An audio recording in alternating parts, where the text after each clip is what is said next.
नमस्कार, स्वागत है दिन भर की बड़ी खबरों में। आपके साथ मैं हूं मुबश्शिरा परवीन। खबरों में आज बात होगी कनाडाई पीएम जस्टिन ट्रूडो के बदले हुए तेवर की, चुनाव आयोग पर फिर उठते सवालों की।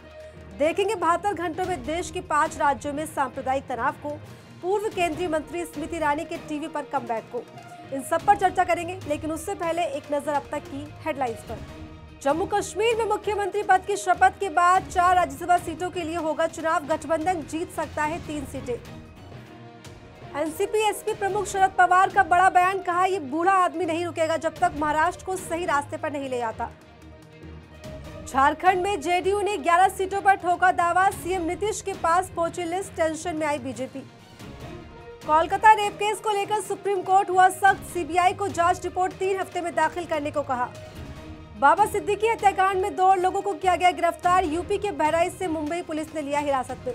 और अब खबरें विस्तार से। बात करते हैं आज की सबसे बड़ी खबर के बारे में। भारत ने कनाडा के 6 राजनयिकों को निष्कासित कर दिया है, जिसके बाद कनाडा के प्रधानमंत्री जस्टिन ट्रूडो की प्रतिक्रिया भी सामने आई है। जस्टिन ट्रूडो ने एक बार फिर से जहर उगलते हुए भारत के खिलाफ कई सारे संगीन आरोप लगा दिए हैं। पूरी खबर क्या है, देखिए इस रिपोर्ट में। भारत और कनाडा के बीच रिश्तों में तलखी नए स्तर पर जा पहुंची है। हालात ये हो चुके हैं कि भारत ने कनाडा के बेतुके आरोपों के मद्देनजर ओटावा से अपने उच्चायुक्त और कुछ राजनयिकों को वापस बुलाने का फैसला किया है। ये फैसला राजनयिकों की सुरक्षा को सुनिश्चित करने के लिए लिया गया है। इसी के साथ भारत सरकार ने सोमवार 14 अक्टूबर नई दिल्ली में कनाडा के हाई कमिश्नर समेत 6 राजनयिकों को निष्कासित करते हुए भारत छोड़ने का आदेश दे दिया है। इसके बाद भारत कनाडा के प्रधानमंत्री जस्टिन ट्रूडो ने एक प्रेस कॉन्फ्रेंस करके भारत सरकार के इस फैसले पर प्रतिक्रिया जाहिर की। जस्टिन ट्रूडो ने आरोप लगाया कि भारत सरकार के एजेंट्स कनाडा की धरती पर कनाडाई नागरिकों के खिलाफ आपराधिक गतिविधियों में शामिल हैं। ट्रूडो ने यह भी कहा कि भारत ने इस मामले में जांच में कनाडा के साथ नहीं दिया। ट्रूडो ने कहा, हम कनाडा के किसी भी नागरिकों को धमकाने या उसकी हत्या में किसी भी देश की संलिप्तता को कतई बर्दाश्त नहीं करेंगे। ये कनाडा की संप्रभुता और अंतर्राष्ट्रीय नियमों का उल्लंघन है। ट्रूडो ने आगे कहा, कनाडा कानून में विश्वास करने वाला देश है और हमारे लिए हमारे नागरिकों की सुरक्षा सर्वोपरि है। प्रधानमंत्री के तौर पर मेरी जिम्मेदारी है कि मैं उन लोगों को आश्वस्त करूं जो महसूस कर रहे हैं कि उनकी सुरक्षा से समझौता नहीं किया गया। हमारी कानूनी एजेंसियों और खुफिया अधिकारियों ने विश्वसनीय आरोप लगाए कि भारत सरकार के एजेंट्स कनाडाई जमीन पर कनाडा के नागरिक हरदीप सिंह निज्जर की हत्या में सीधे तौर पर शामिल है। दरअसल 13 अक्टूबर को कनाडा ने आरोप लगाया था कि भारतीय उच्चायुक्त और अन्य राजनयिक आतंकी हरदीप सिंह निज्जर की हत्या की जाँच में पर्सन ऑफ इंटरेस्ट है, यानी संकेत यह है कि इस हत्या में उनकी भूमिका संदिग्ध हो सकती है।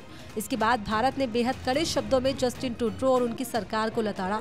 भारत ने ट्रूडो सरकार पर वोट बैंक की राजनीति करने के आरोप भी लगाया। कनाडा में इस साल हुए चुनावों में जस्टिन ट्रूडो की लिबरल पार्टी मॉन्ट्रियल में हार गई थी। इसके बाद से कनाडा की ट्रूडो सरकार खालिस्तान समर्थक सांसद जगमीत सिंह की न्यू डेमोक्रेटिक पार्टी के समर्थन से चल रही है। ऐसे में कयास लगाए जा रहे हैं कि ट्रूडो सरकार का ये रुख सियासी रूप से महत्वपूर्ण सिख समुदाय को लुभाने के लिए उनकी जरूरत के तौर पर देखा जा रहा है। बता दें, जून 2023 में ट्रूडो ने भारत पर आरोप लगाए थे कि आतंकवादी हरदीप सिंह निज्जर की हत्या में भारतीय एजेंट शामिल थे। यहीं से दोनों देशों के रिश्तों में तलखी की शुरुआत हुई।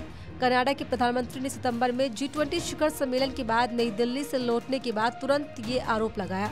इस पर भारत ने इसका खंडन करते हुए इससे जुड़े ठोस सबूत की मांग की, जिसे कनाडा ने देने से इनकार कर दिया। एक तरफ चुनाव आयोग आज झारखंड और महाराष्ट्र के चुनावों की तारीखों का ऐलान कर चुका है, तो वहीं दूसरी तरफ महाराष्ट्र में विधानसभा चुनाव के ऐलान से ठीक पहले राज्यपाल ने विधान परिषद में 7 सदस्यों को मनोनीत कर दिया है, जिसको लेकर महाराष्ट्र से लेकर झारखंड तक सियासी बवाल शुरू हो गया है। झारखंड मुक्ति मोर्चा पार्टी ने तो चुनाव आयोग को मोदी सरकार की कठपुतली बताते हुए बड़ा आरोप लगा दिया है। झारखंड और महाराष्ट्र में चुनाव होने वाले हैं। ऐसे में चुनाव आयोग एक बार फिर से सवालों के घेरे में है।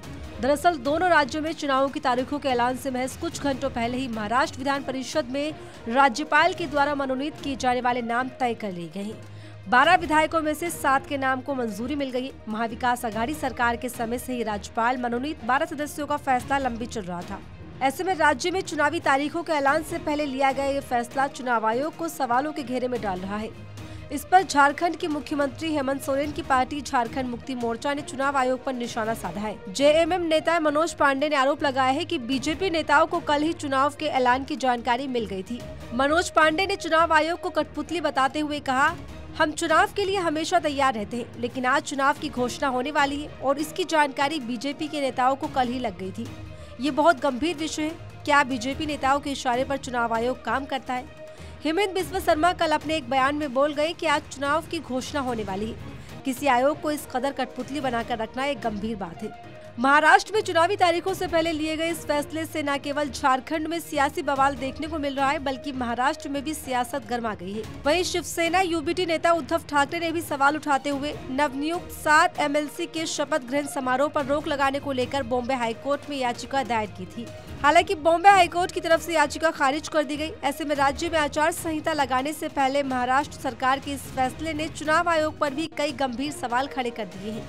बता दें, महाराष्ट्र में विधान परिषद में राज्यपाल ने जिन एमएलसी को नियुक्त किया है उनमें बीजेपी के 3, एनसीपी के 2 और शिवसेना के 2 नेता जुड़े हुए हैं। भाजपा महिला आघाड़ी की प्रदेश अध्यक्ष चित्रा वाघ, पार्टी के प्रदेश महासचिव विक्रांत पाटिल और वाशिम जिले के बंजारा समाज के पोहरे देवी संस्थान के बाबू सिंह महाराज राठौड़ को भाजपा ने मौका दिया है। उत्तर प्रदेश में उपचुनाव से पहले हुई हिंसा और उस पर काबू नहीं पाने को लेकर योगी सरकार सवालों के घेरे में है, लेकिन सवालों के घेरे में देश की कानून व्यवस्था भी है, क्योंकि यूपी के बहराइच ही नहीं बल्कि पिछले 72 घंटों में देश के 5 राज्यों में सांप्रदायिक तनाव की खबरें देखने को मिली है, जो अपने आप में बेहद खराब हालातों की ओर इशारा करती है। तो बहराइच के अलावा और कहां किस राज्य में सांप्रदायिक दंगे हुए, देखिए इस रिपोर्ट में। पिछले कुछ दिनों में देश के 5 राज्यों से सांप्रदायिक तनाव की खबरें आई हैं। इनमें उत्तर प्रदेश, झारखंड, छत्तीसगढ़, तेलंगाना, पश्चिम बंगाल और कर्नाटक जैसे राज्य शामिल हैं। यूपी के बहराइच से भी हिंसा की खबरें आई हैं। इससे पहले तेलंगाना के सिकंदराबाद जिले के मुथियालम्मा मंदिर में अज्ञात लोगों ने तोड़फोड़ की थी। इस मामले को लेकर पुलिस ने एक व्यक्ति को पकड़ा। तोड़फोड़ की घटना के बाद राज्य में विरोध प्रदर्शन शुरू हो गया, जिसके बाद जिले के मोंडा मार्केट डिवीजन में तनाव के हालात बन गए। विरोध प्रदर्शन के दौरान पुलिस ने बीजेपी नेता माधवी लता को हिरासत में ले लिया। मामले की जाँच फिलहाल की जा रही है।